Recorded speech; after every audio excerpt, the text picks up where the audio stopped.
Hi, good morning, aspirants. So let's continue the session of the PYQs of polity. We have covered approximately 120 PYQs of polity, but now it's time to cover the residual topics of polity like elections, like constitutional bodies, non-constitutional bodies, judiciary, मतलब ये multiple topics जो बार बार थोड़े थोड़े terms में पूछे जा रहे हैं तो वो हमें कवर करने ज़रूरी हैं। और इसके साथ मैंने एक टेस्ट अपलोड किया है modern history and CSAT का on my Telegram channel. So आप वो भी जाके आज देंगे। वैसे आज नहीं देना तो आप कल तक दे सकते हैं, इट्स अप टू यू। कल मैं और 2 टेस्ट अपलोड कर दूँगी। इसके बाद हमारे PYQ session of polity complete हो जाएगा आज। कल मैं कंप्लीट IR के सारे PYQs करवा दूँगी एंड मंडे से हम स्टार्ट करेंगे इकोनॉमिक्स के PYQs। देखो, मैंने PYQs का स्ट्रक्चर इसलिए चूज़ किया है क्योंकि जब मैंने अपनी प्रिपरेशन किया था तो पहले 2 साल तो I was not into PYQs, तो डायरेक्शन लेस जाती थी हमेशा एग्ज़ाम में। But last year when I attempted PYQs religiously, साथ ही साथ मैंने इतने ज़्यादा टेस्ट तो नहीं दिए बट मैंने ट्रेंड को फॉलो किया, उसके साथ से मैंने अपनी रिवीजन को एनहांस किया। मेरा स्कोर जो लास्ट टाइम के प्रीलिम्स में आया है वो फार बेटर है। It was 84 out of cut off क्या है 92। सो या कुछ मैंने बहुत ही कम क्वेश्चन अटैम्प्ट किए थे। I attempted only 60 question. So उसके हिसाब से अगर मैं अपना स्कोर देखूँ तो इट्स वेरी गुड स्कोर। और only thing is that I just blindly trusted PYQs। मतलब मैंने बहुत बारी PYQs पढ़े हैं। सृष्टि दबास भी ये बोलती है कि मैंने मल्टीपल टाइम्स PYQs पढ़े थे। So let's start. Okay, so first जो PYQ है, अगर आपका कोई भी डाउट है ना, हम इस सेशन के बाद डिस्कस कर सकते हैं, नॉट ड्यूरिंग दिस सेशन, क्योंकि वो ब्रेक लगता है और फिर दोबारा से कंटिन्यू करना मेरे लिए टफ हो जाता है। हम एक बार ही सारे अपने कर लेते हैं PYQs, लाइक 41 PYQs है। उसके बाद अगर आपके कोई सेशन में कोई डाउट्स होंगे तो आप मुझे DM कर दो या फिर आप मुझसे पूछ लेना, तो मैं आपको थोड़ा सा टाइम दे दूँगी। ठीक है, तो लेट्स स्टार्ट। सबसे पहले जो क्वेश्चन आता है वो आता है गवर्नमेंट ऑफ इंडिया। अगर हम बात कर रहे हैं गवर्नमेंट ऑफ इंडिया की, तो कुछ इन्फॉर्मेशन जैसे ED है, ये ना कुछ इंस्टीट्यूशंस बनाए जाते हैं जो कि क्रॉस एंड चेक करते हैं इकोनॉमिक एक्टिविटीज़ को। जैसे कि हम ED की बात करते हैं तो वो भी एक जिस एक्ट के अंदर आता है उसका नाम है fugitive economic offenders act of 2018। ये मिनिस्ट्री ऑफ होम अफेयर्स यहाँ पे लिखा है। अब यहाँ से आपको ये भी पूछा जा रहा है कि किसके अंडर आता है। आप खुद सोचो, जो ऑलरेडी इकोनॉमिक डिपार्टमेंट के साथ रिलेटेड है उसके एक्ट के अंदर आ रहा है, तो ये मिनिस्ट्री ऑफ होम अफेयर्स तो नहीं देखेगा, तो ये डिपार्टमेंट ऑफ रेवेन्यू देखेगा। और ये न्यूज़ में भी था 2025 में, इसलिए पूछा गया क्योंकि मल्टीपल रेट्स देखने को मिली है बाय ED ऑन, मतलब बहुत सारी डिफरेंट प्रेमाइसिस पे, इसीलिए ये न्यूज़ में था, तो ये इंपॉर्टेंट हो गया। इसके बाद रेवेन्यू इंटेलिजेंस, तो ये मिनिस्टर ऑफ फाइनेंस में ही आएगा। देन डाटा मैनेजमेंट, ये भी मिनिस्टर ऑफ फाइनेंस में आएगा, तो आंसर इज़ B। अब नेक्स्ट क्वेश्चन आता है। क्वेश्चन में हमेशा की वर्ड्स अंडरलाइन करो, तभी 9th 10th में कहते हैं underline the key words. So provisions of the constitution of India. अब ये provisions of the constitution of India में कहा गया है कि कौन सा कॉन्स्टिट्यूशन में मेंशन है explicitly, that is under article 263 inter state council is mentioned. अब इंटर स्टेट काउंसिल क्यों? क्योंकि अगर हम देखते हैं centre state relation was a topic जो ARC में डिस्कस किया गया था, जो पुंछ कमीशन में डिस्कस किया गया था, सरकारी कमीशन में डिस्कस किया गया था। उसके बाद मल्टीपल ऐसी कमीशन बनाई गई थी जहाँ पे हमेशा सेंटर स्टेट रिलेशंस की बात की गई है। तो yes, this is a constitutional body. ये कॉन्स्टिट्यूशन में एक्सप्लिसिटली मेंशन है, उसके प्रोविजंस में आते हैं। जोनल काउंसिल्स नहीं आते हैं, ये स्टेट रीऑर्गेनाइजेशन एक्ट ऑफ 1956 के अंदर आते हैं, तो ये नहीं आते, और ये तो एग्जीक्यूटिव ऑर्डर के अंदर बने थे, तो आंसर इज़ E। अच्छा, अब एक और चीज़, फाइनेंस कमीशन जब भी न्यूज़ में होगा समझ लो पेपर में ज़रूर होगा। तो अभी 16 फाइनेंस कमीशन बन चुका है, याद रख लेना। उसमें सेंटर स्टेट का जो डेलीगेशन है वो 41% से 42% किया गया है। अब ये क्वेश्चन करने का एक तरीका था, एक ट्रिक था जो मैंने अपनाया था, मैं आपको भी बताने जा रही हूँ। पहली बात तो मुझे इतने टर्म्स याद नहीं थे। 4800 करोड़ एलोकेट किया कि नहीं किया, 45% ये मुझे कुछ नहीं पता, ये मुझे पता है, ये मैं डिस्कस करूँगी, लेकिन 45,000 करोड़ ये मुझे नहीं पता है।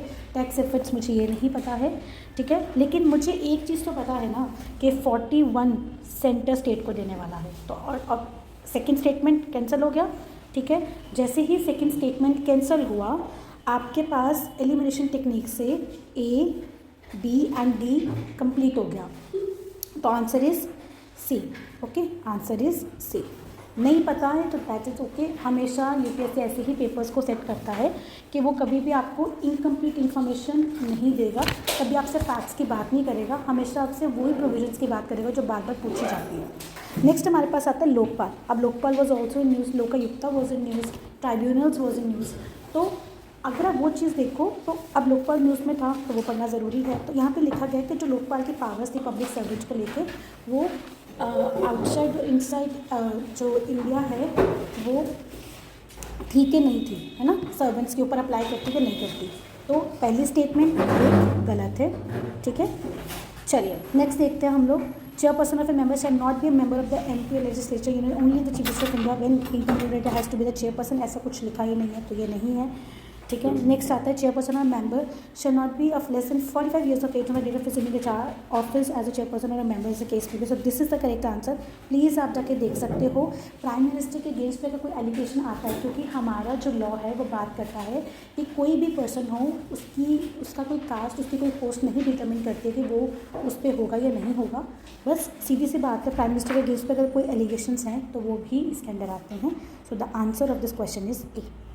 Next, north eastern state council. North Eastern council जो बेसिकली नॉर्थ ईस्टर्न स्टेट्स के लिए बनाया गया था, इसमें बेसिकली क्या होता है कि वहाँ की जो स्टेट है, जो 8 स्टेट्स है, उनकी अपलिफ्टमेंट के लिए, उनको सोशल इकोनॉमिक जो डेवलपमेंट करना है वो करने, इसलिए ये काउंसिल बनाया गया था। अब इस काउंसिल का जो मेन मोटिव क्या था, अब यहाँ पे वो बोलता है कि कॉन्स्टिट्यूशन क्या है, मतलब या कॉम्प्राइज क्या हुआ, इसमें क्या था। सबसे पहले आता है governor of the constituent state, ठीक है, then CM of the constituent state, then 3 members to be nominated, ठीक है, by the president of India. Next आता है हमारे पास the home minister of India. So the answer is 1, 2 and 3। Okay, governors, 8 members of states जो भी हैं, CM वो पार्ट बनेंगे, 3 मेंबर्स होंगे जो प्रेसिडेंट नॉमिनेट करेगा, एंड चेयर पे। तो ये इसकी कॉन्स्टिट्यूशन है। सो ये आपको पता होनी चाहिए थी। अच्छा, अब क्वेश्चन आपके दिमाग में आएगा, ma'am why North Eastern Council, क्योंकि लास्ट ईयर मणिपुर में सिविल एक डिस्टर्ब देखने को मिला था between the Kuki and Meitei community, that is why that was in news. तो आपसे क्वेश्चन पूछ लिया गया। चलिए नेक्स्ट क्वेश्चन करते हैं। National commission for backward classes, commission human rights commission, law commission and dispute redressal commission. अगर हम चारों कमीशन की बात करें तो कॉन्स्टिट्यूशनल बॉडी कौन सी है? सीधा सीधा आंसर किसी बच्चे को पता होगा जिसने इंडेक्स ऑफ पॉलिटी पढ़ा होगा। सबसे पहले इंडेक्स ऑफ पॉलिटी ही पढ़ा होगा किताब पढ़ने से पहले। सो the answer is 1 only. Okay, it's a.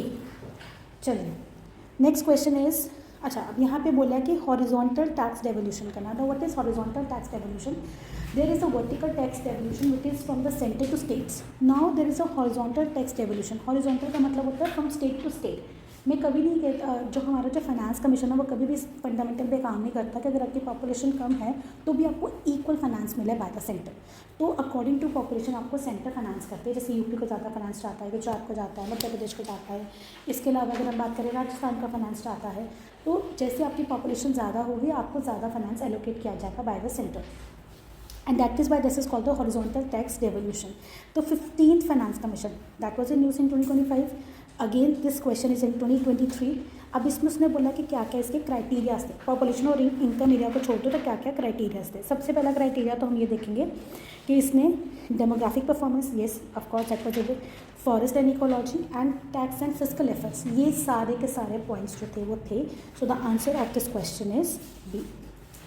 Okay, next आता है attorney general of India and solicitor general of India are the only members of the officers who are allowed to participate in the meetings of the Parliament of India. So the answer is wrong. It is explicitly mentioned in attorney general chapter, that is only attorney general has a right to attend the meetings, to speak in the meetings, ठीक है, उसी के पास right है। तो the first statement is wrong. Second, according to Constitution of India, the Attorney General of India submits his resignation when the government which appointed him resigns. No, President की pleasure के under ही जो attorney general of India है वो अपने powers को मतलब अपने like उसका जो ऑफिस है उसके प्रेशर में ही चलता है। लाइक जब तक उसका आशीर्वाद हमारे सिर पे रहेगा अटॉर्नी जनरल का राज रहेगा, ठीक है। तो जो हमें जिसका आशीर्वाद हमारे सिर पे है उसके अलावा तो हम नहीं चल सकते। तो इसीलिए neither the statement 1 not the statement 2 is correct. Question number 9। अब यहाँ पे बात की गई है legal services authority provide the free legal services to which of the following types of citizens. सबसे पहले मुझे बताओ इस बंदे को हम दे सकते हैं फ्री लीगल सर्विसेज जो अफोर्ड नहीं कर सकता, यानी जिसकी 1 लाख की कमाई है। दूसरी, transgender with annual income of less than 2 lakh इनको, क्योंकि इनके लिए सबसे बड़ी प्रॉब्लम क्या है कि अभी भी इनका जो इनकी जो एक पॉपुलेशन है उसको रिकग्निशन नहीं मिलता, लीगल नहीं माना जाता, तो इनके लिए एक डिफ़िकल्टी है। तो उस वजह से इनको फ्री लीगल है ताकि ये अपने जो भी इनकी रिड्रेसेस है, जो भी इनकी प्रॉब्लम्स है उसको कोर्ट में ला के रख सकें। तो इसलिए answer 1 and 2 that is answer A. Okay, senior citizen, कोई भी एज क्राइटेरिया नहीं होता, कोई भी इनकम क्राइटेरिया नहीं होता कि आप किसी भी कास्ट को बिलोंग करोगे तो डजंट सपोर्ट यू, वो आपके फेवर में नहीं जाएगा। The government of India has established the NITI Aayog to replace, अच्छा ये तो कितना डफर क्वेश्चन है, और जिसने पढ़ा होगा 2015 में actually planning commission was shifted to NITI Aayog and now it is a advisory body. ये कोई कॉन्स्टिट्यूशनल बॉडी नहीं है, कोई लीगल बॉडी नहीं, it's just an advisory body, और ये बॉटम टू टॉप अप्रोच पे चलती है। तो नीति आयोग की जो सबसे इंपॉर्टेंट आपके पेपर में वो है इंडेक्सेस, तो प्लीज़ वो करके जाना, इस बार क्वेश्चन आ सकता है और बनेगा भी। अच्छा, मैंने क्यों कहा था बार बार finance commission is important under article 280, finance commission is very very important. The reason of that is 14th finance commission पूछा गया, 15th फाइनेंस कमीशन पूछा गया, 15th फाइनेंस कमीशन के ऊपर डायरेक्ट फैक्चुअल आंसर आया। चलिए, ओके, फ्रॉम 32 to 42%, पहली बात तो ऐसा नहीं हुआ, ठीक है, ऐसा नहीं हुआ, ठीक है, ऐसी कोई भी चीज़ नहीं थी, ठीक है। तो ये तो ठीक है कि 42% तक इंक्रीज़ किया गया, but it has made recommendation concerning the sector specific grants, ऐसी कोई रिकमेंडेशन उसने नहीं किया। Answer is 1 only. अब हम बात करते हैं जुडिशरी एंड जुडिशियल सिस्टम्स की। नाउ जो देखो, कुछ ना हमारी रिट्स होती हैं जो आर्टिकल 32 और आर्टिकल 226 में सुप्रीम कोर्ट और हाई कोर्ट हमें देता है। रिट क्या होती है? तुम्हारे अधिकार। अब वो अधिकार कैसे, कई बार क्या होता है कि पब्लिक सर्विसेज के अंदर जाके आपकी जो ड्यूटीज़ होती हैं आप उसको परफॉर्म नहीं करते हो, तो of course being on a public authority department आप अपनी पावर्स को मिसयूज़ ना करो, इसीलिए what they provide you is a writ, कि आप जाओ अपनी रिट डालो और फिर आप करेक्ट कर सकते हो। आप हेबियस कॉर्पस डाल सकते हो, आप मैंडेमस डाल सकते हो, सिश्योरी डाल सकते हो, प्रोहिबिशन डाल सकते हो, क्यू वारंटो डाल सकते हो, तो आप कोई भी रिट इशू कर सकते हो। जैसे यहाँ पे प्रोबिशन की बात है, प्रोबिशन बेसिकली क्या होता है, higher authority, higher court lower court को कहता है कि ये तेरे जुरिस्डिक्शन में, ये तेरे एरिया में नहीं आता, तो इसीलिए तू ऐसा कर तू ऐसा कर कि अपने काम से काम रख, तू और ज़्यादा जो है वो मतलब मत जुरिस्डिक्शन में इन्वॉल्व हो या तो जुरिस्डिक्शन में आ। तो इसी वजह से ये जो रिट ऑफ प्रोहिबिशन है वो इंट्रोड्यूस की गई थी, और ये रिट ऑफ प्रोहिबिशन का यही मतलब है कि द लोअर कोर्ट प्रोहिबिटिंग मतलब स्टॉप कर देना why proceeding in a case, and that is why it is very important. So the answer is C. Writs पढ़ के जाना, इस बार मैंडेमस न्यूज़ में है, इस बार हेबियस कॉर्पस न्यूज़ में है, इस बार हाँ मैंडेमस एंड हेबियस कॉर्पस दोनों तो न्यूज़ में नहीं है। So please try to read these 2 writs. Next question आता है हमारे पास 13th question. Pursuant to the report of H N. Sanyal committee the contempt of court act 1971 was passed. So चलो मुझे नहीं पता, मैं कहती हूँ मुझे नहीं पता, मैं छोड़ देती हूँ ये वाला पार्ट। नेक्स्ट क्वेश्चन देखती हूँ, नेक्स्ट स्टेटमेंट देखती हूँ। The question of the constitution of India empowers the supreme court and the high court to punish for contempt of themselves. चलिए इसके बाद मैं नेक्स्ट देखती हूँ। The constitution of India defines civil contempt and criminal contempt. चलो इसके बाद मैं कॉल क्वेश्चन देखती हूँ।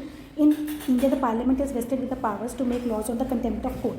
पार्लियामेंट के पास तो पावर है कि वो लॉ बना सकते हो, तो पहले फुल स्टेटमेंट इज तो कम्प्लीटली करेक्ट। चलिए नेक्स्ट आता है डिफाइन नहीं किया, ठीक है, डिफाइन नहीं किया है, इसीलिए थर्ड स्टेटमेंट ऑटोमेटिकली कैंसिल हो जाती है, और मुझे पता है फोर्थ स्टेटमेंट तो बिल्कुल सही है, तो answer is B.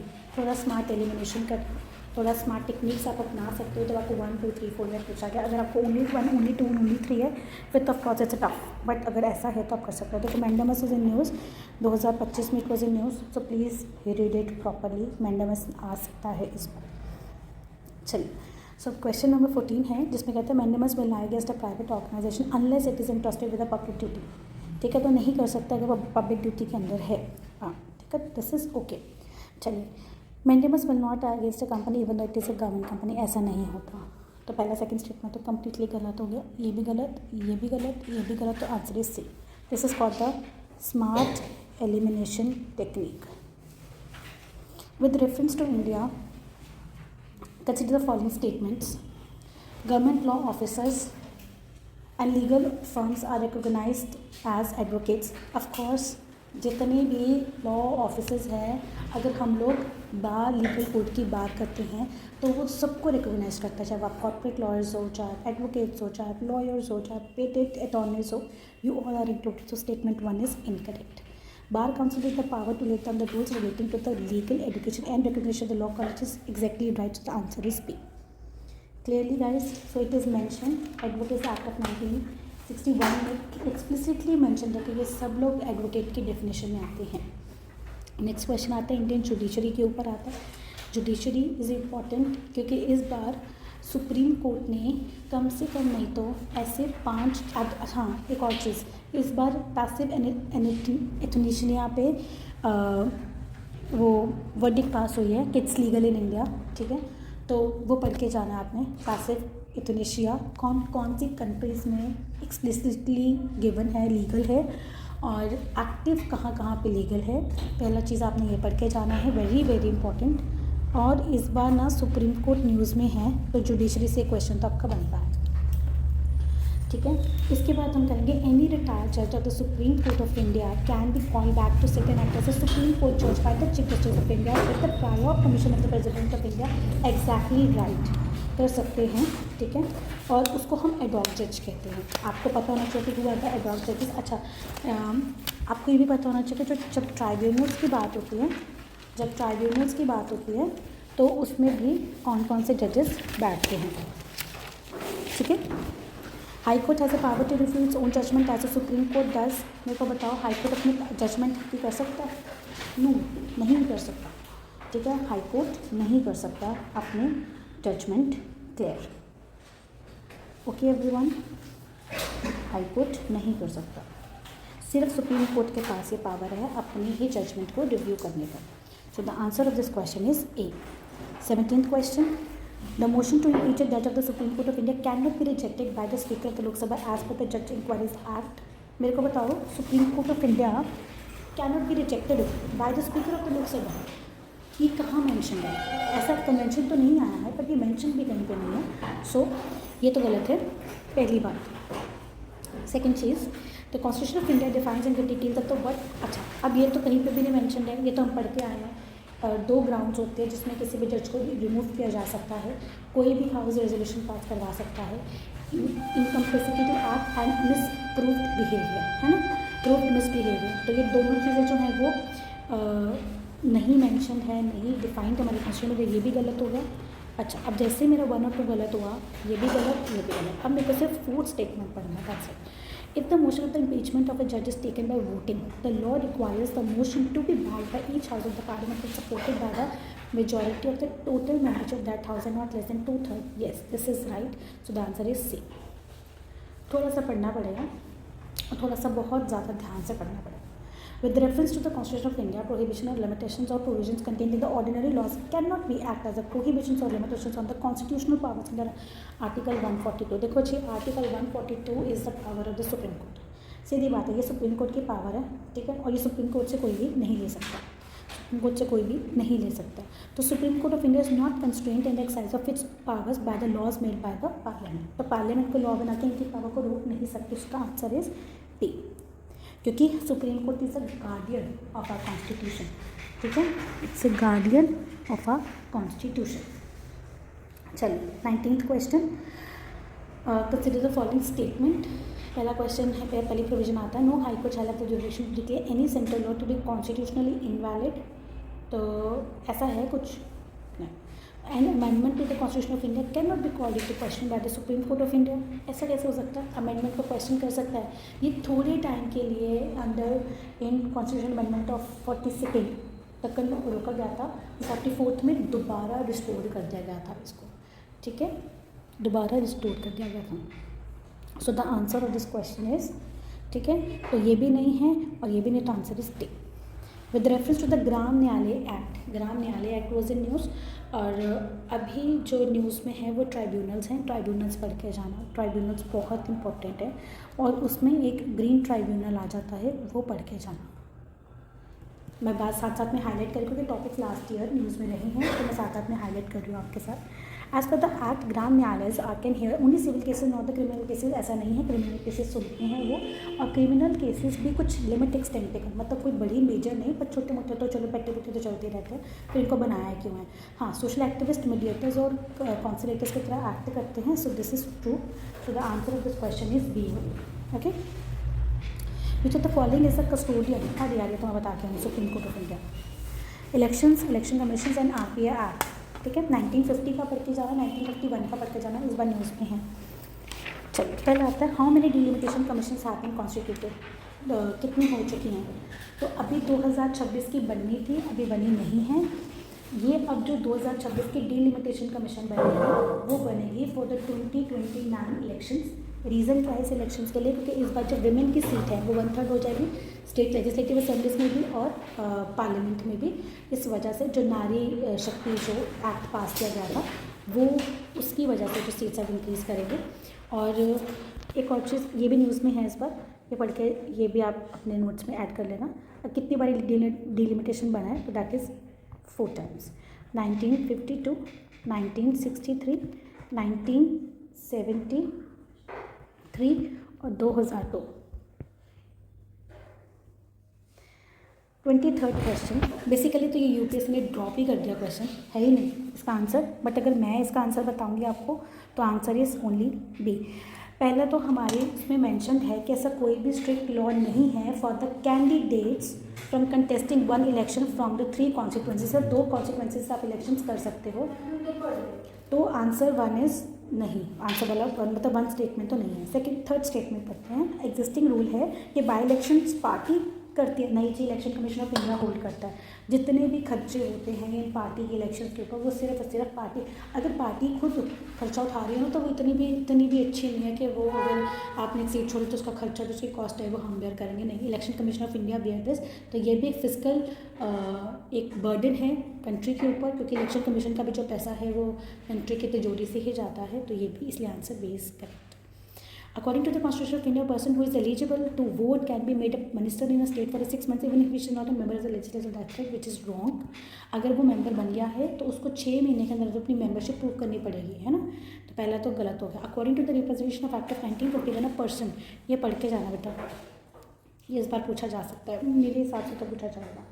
A person convicted of a criminal offence and sentenced to 5 years, no, जिसको 2 साल की सज़ा हो जाती है ना वो परमानेंटली डिस्क्वालीफाइड नहीं होता, तो कुछ टाइम पर उसको बाहर कर देते हैं। तो second statement is also wrong, so the answer is D. चलिए, नेक्स्ट क्वेश्चन आता है हमारे पास, लोकसभा के नॉमिनेशन फाइल कौन कर सकता है जिसका इलेक्टोरल रोल में नाम है। सीधा ही पता लगता है आपको।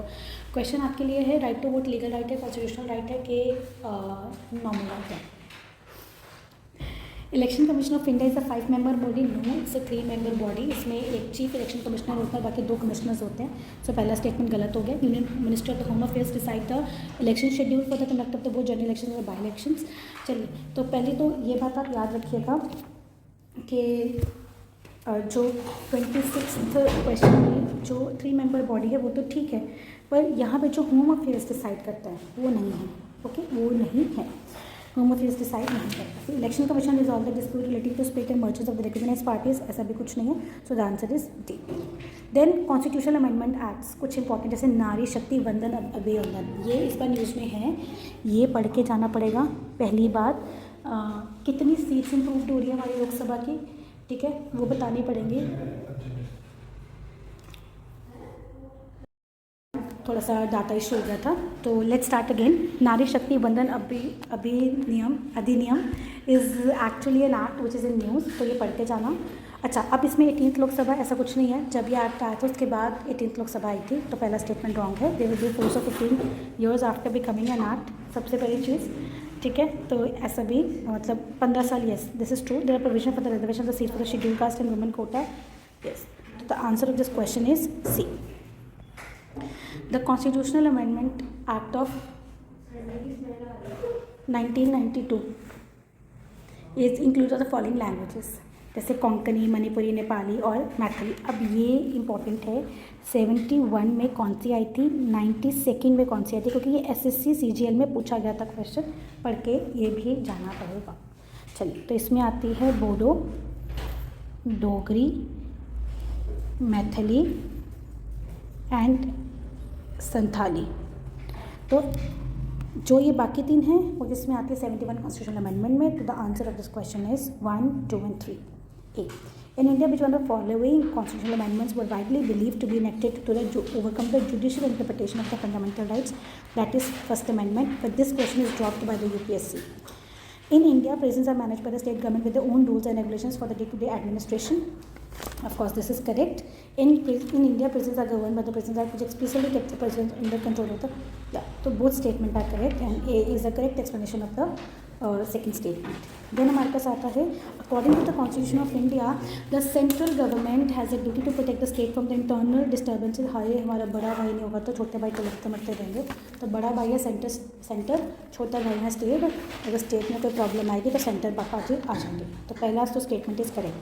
सेकेंड आता है, स्टेट को legal counsel to a person being help for the preventive detention. देखो ये ना थोड़ा सा एक कहीं ऐसा मेंशन तो नहीं है, तो ये एक स्टेटमेंट थोड़ी सी आ जाती है, थोड़ी सी डिस्प्यूटेड स्टेटमेंट है, बट ठीक है, ऐसा कहीं मेंशन नहीं है वैसे। ठीक है, नेक्स्ट आता है अकॉर्डिंग टू द पोटा, मतलब prevention of the terrorism act of 2002। अगर एक्यूज ने कोई भी पुलिस के सामने कर दिया तो वो can not be used in evidence, so this is wrong.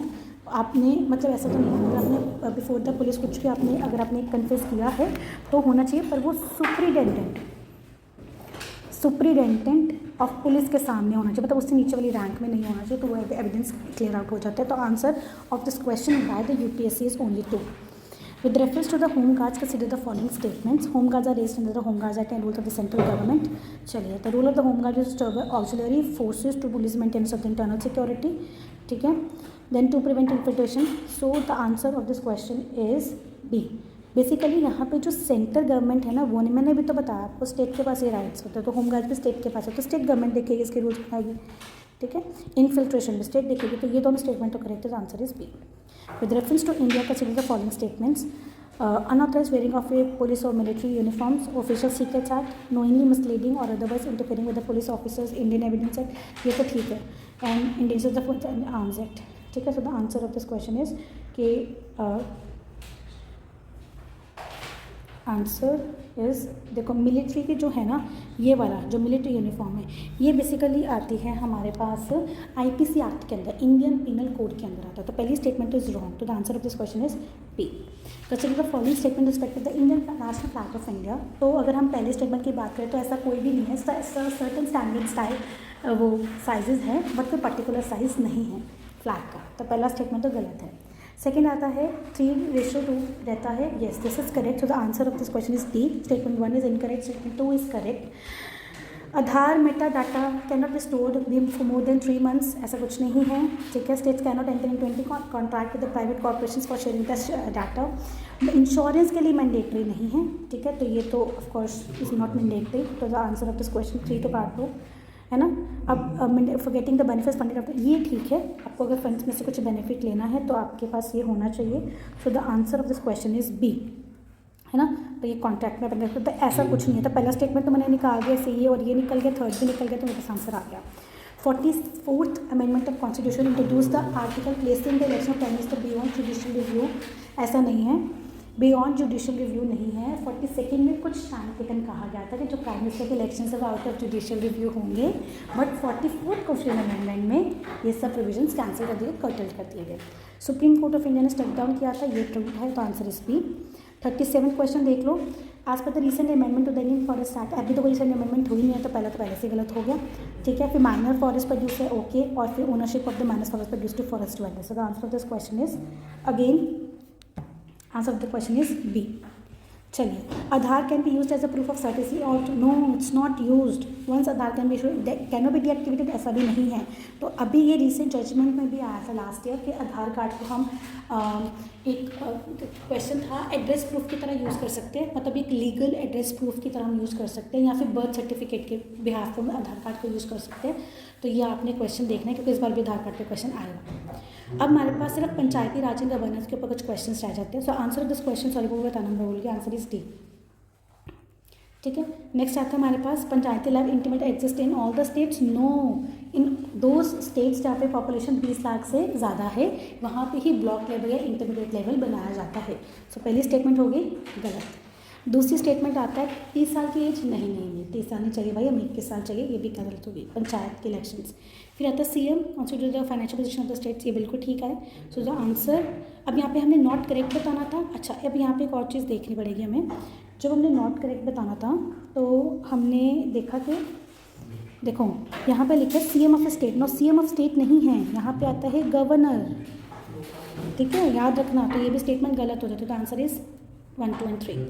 Minimum age prescribed for any person to be a member of the panchayat is 25 years, no 21 years. ठीक है ठीक है। Panchayat constitute after premature dissolution continues only for the reminder period, ठीक है, हाँ ये सही है। तो आंसर इज बी।